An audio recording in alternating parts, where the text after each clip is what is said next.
Iran की कोई भी मिसाइल, कोई भी ड्रोन आज तक अमेरिका को हिट नहीं कर पाया है। इसका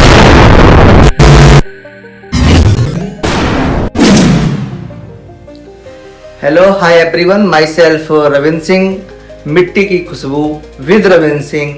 एक न्यू एपिसोड में मैं आप सभी लोगों का स्वागत करता हूं। जय श्री कृष्णा, राधे।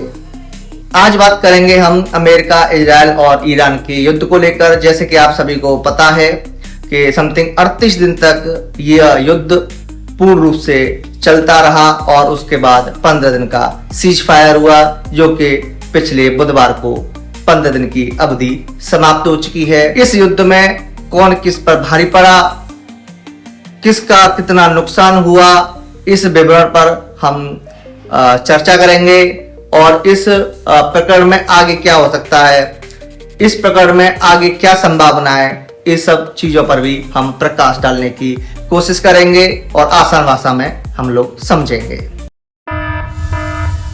तो इस युद्ध को पूर्ण रूप से तो अभी कोई सा भी देश नहीं जीत पाया है और यूं कहें हम एक तरीके से शतरंज जैसा ये युद्ध हो चुका है। सह और मात का खेल चल रहा है। इजराइल और अमेरिका ने, जैसे कि आपको पता है, संयुक्त रूप से ईरान पर अटैक किया था। हाँ, ये हो सकता है कि किसी का नुकसान ज्यादा हो गया, किसी का नुकसान कम हुआ, लेकिन यूं हम कहें कि किसी एक देश का पर्टिकुलर इस युद्ध में मोरल डाउन हो चुका है, तो ऐसा प्रतीत नहीं होता। जबकि ईरान की फायर पावर अमेरिका, इजराइल के सामने उतनी नहीं है, क्योंकि आप सभी जानते हैं अमेरिका इस दुनिया का सबसे शक्तिशाली देश है। अगर आज तक भी ईरान उसके सामने टिका हुआ है तो ये उसका मॉरल अप होने की एक तरीके से हम इसे निशानी बोल सकते हैं। किसी को नहीं पता था या कोई भी इस बात पर तैयार नहीं था कि ईरान इतने समय तक अमेरिका और इजराइल के सामने टिक जाएगा। उसकी युद्ध लड़ने की क्षमता, उसका अपने देश के प्रति समर्पण, उसके देश के लोगों की अपने देश के प्रति भावनाएं काफी मजबूत रही, जिसके कारण आज भी वह युद्ध के मैदान में डटा हुआ है और खुलकर अमेरिका और इजराइल के हमलों का जवाब दे रहा है। अगर नुकसान के दृष्टिकोण से हम देखें कि कौन से देश का कितना नुकसान इस युद्ध में अब तक हो चुका है, तो हम देखते हैं कि सबसे पहले अटैक में ईरान के 48 लीडर्स, जो कुछ सैन्य बैकग्राउंड से बिलोंग करते थे और कुछ पॉलिटिकल बैकग्राउंड से बिलोंग करते थे, उनको अपनी जान गंवानी पड़ी थी।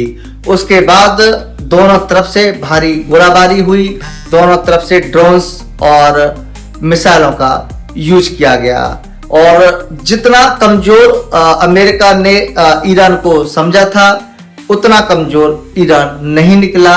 ये उसे भी इस 38 दिनों के युद्ध में मालूम हो गया कि ईरान को इतनी आसानी से नहीं हराया जा सकता। यानी ईरान को आप हराओगे तो आपको इसकी भारी कीमत चुकानी पड़ेगी। हजारों की संख्या में नागरिक ईरान के मारे गए, तो वहीं काफी संख्या में नागरिक इस युद्ध में इजराइल के भी मारे गए। हाँ, अमेरिका का प्रकरण थोड़ा सा अलग है, क्योंकि अमेरिका और ईरान की डिस्टेंस बहुत ज्यादा है। तो ईरान की कोई भी मिसाइल, कोई भी ड्रोन आज तक अमेरिका को हिट नहीं कर पाया है। इसका रीजन ये है कि डिस्टेंस बहुत ज्यादा है। ईरान के पास वो हथियार नहीं है जो अमेरिका की धरती को हिट कर पाए। अब तक जितना भी ईरान ने अमेरिका के ऊपर अटैक किया है, वो उसके बेसों को अटैक कर पाया है। बेस यानी जो ईरान के आसपास खाड़ी देशों में, अरब देशों में, जैसे यूएई, कतर, सऊदी अरब, ओमान आदि जो देश हैं, वहां अमेरिका के मिलिट्री बेस हैं जो कि ईरान के नजदीक आते हैं, उनको ईरान हिट करता रहा है। तो अगर आर्थिक रूप से देखा जाए तो तीनों ही देशों का काफी नुकसान हुआ है। हाँ, दो देश होने के कारण किसी एक देश पर अटैक से ईरान का नुकसान थोड़ा सा अधिक हुआ है, लेकिन नुकसान ही सब कुछ नहीं है। अगर बात करें हम अचीवमेंट को लेकर, तो जो ऑब्जेक्टिव जो थे अमेरिका और इजराइल के ईरान पर अटैक करने के, उनमें से था कि उनकी जो कि टॉप लीडरशिप को खत्म किया जाए और वहां की जो अपोनेंट्स, विपक्ष जो है उसे वहां की सरकार में लाया जाए, शासन में लाया जाए। दूसरा उनका ऑब्जेक्टिव था कि ईरान के यूरेनियम संवर्धन जो कर लिया है उसे कब्जे में लिया जाए, जिससे कि ईरान निकट भविष्य में कभी परमाणु बम ना बना पाए, यानी परमाणु क्षमता ईरान की खत्म कर दी जाए।